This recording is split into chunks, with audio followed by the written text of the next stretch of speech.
Halo sahabat cerdas, Assalamualaikum warahmatullahi wabarakatuh. Pada kesempatan kali ini, kita akan belajar pada tema 2, udara bersih bagi kesehatan. Subtema 2, pentingnya udara bersih bagi pernapasan, dan kita sampai pada pembelajaran kedua. Sahabat cerdas, sebelum kita mulai pembelajaran kita, jangan lupa untuk berdoa terlebih dahulu. Pagi itu, udara terasa dingin. Di sebelah rumah Edo, tinggal kakek Husin. Kakek Husin mengidap penyakit asma. Saat udara dingin, kakek Husin akan merasa kesulitan bernapas. Kakek Husin biasanya akan segera menyemprotkan obat di dalam botol spray. Obat itu disemprotkan ke dalam tenggorokannya.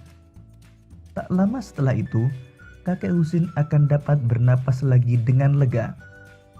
Sahabat cerdas, berdasarkan ilustrasi tersebut, kita mengetahui bahwa kakek Husin terkena penyakit asma. Sudah tahukah kalian tentang penyakit asma? Untuk lebih mengetahuinya, mari kita lanjutkan pembelajaran kita.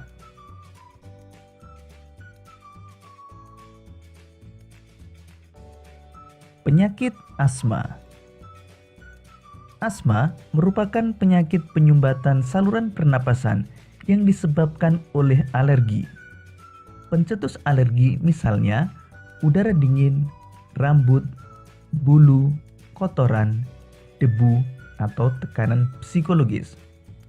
Berikut ini perbedaan bronkus pada penderita asma dan bukan penderita asma.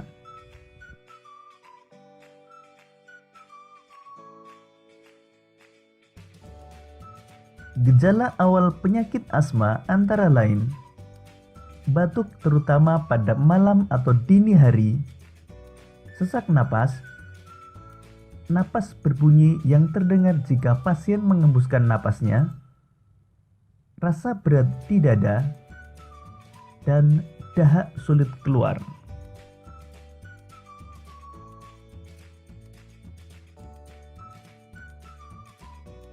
Dalam perkembangannya, pasien berpenyakit asma dapat mengalami gejala berat.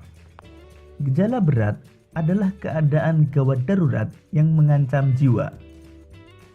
Gejala berat asma meliputi 1. Serangan batuk hebat, 2. Sesak napas yang berat, 3.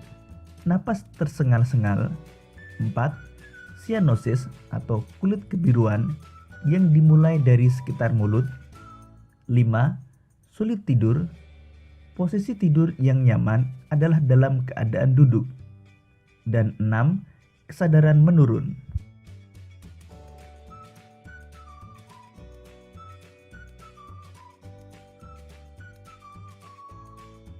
Asma sulit disembuhkan, tetapi dapat dikontrol agar gejalanya berkurang. Ketika asma menyerang, penderita dapat meminum atau menghirup obat yang membantu melonggarkan saluran pernapasan dan mengurangi produksi dahak sehingga napas menjadi lancar.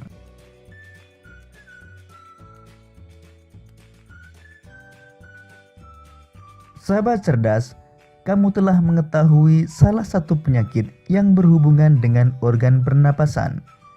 Untuk menambah pengetahuanmu, kamu dapat mencari informasi mengenai penyakit lain yang berhubungan dengan organ pernapasan, misalnya influenza, bronkitis, tonsilitis, dan pneumonia.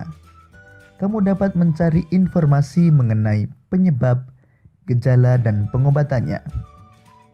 Sahabat cerdas, sekarang mari kita lanjutkan pembelajaran kita tentang properti tari.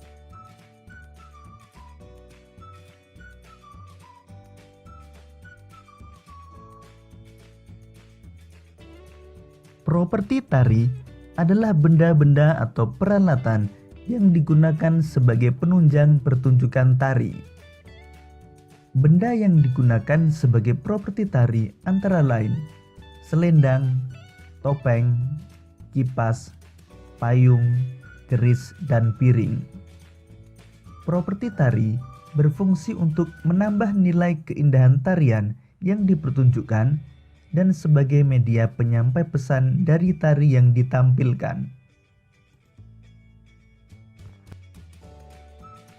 Dasar pemilihan properti tari antara lain: suatu alat yang akan dijadikan properti tari harus menggambarkan makna gerakan tari yang akan ditampilkan. Alat yang akan dijadikan properti tari harus mendukung tema tari yang akan ditampilkan. Properti yang digunakan tidak hilang kearifan lokalnya. Properti yang akan digunakan tidak boleh menghambat gerakan tari. Sahabat cerdas, kalian telah mengetahui pengertian properti tari dan dasar pemilihan properti tari. Sekarang mari kita mengenal properti tari yang digunakan pada beberapa tari tradisional Indonesia. Tari Klono Topeng dari Cirebon, Jawa Barat menggunakan properti berupa topeng dan selendang atau sampur.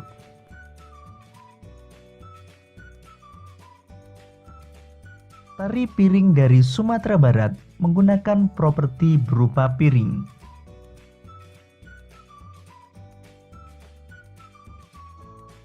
Tari Ranggu Ayak dari Jambi menggunakan properti berupa rebana.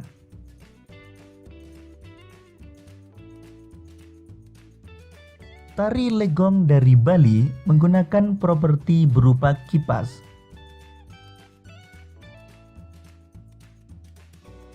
Tari Payung dari Sumatera Barat menggunakan properti berupa payung.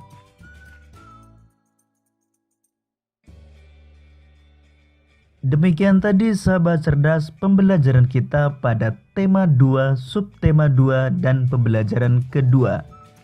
Untuk menguji pemahamanmu, kamu dapat mengerjakan latihan soal yang terdapat pada deskripsi video ini.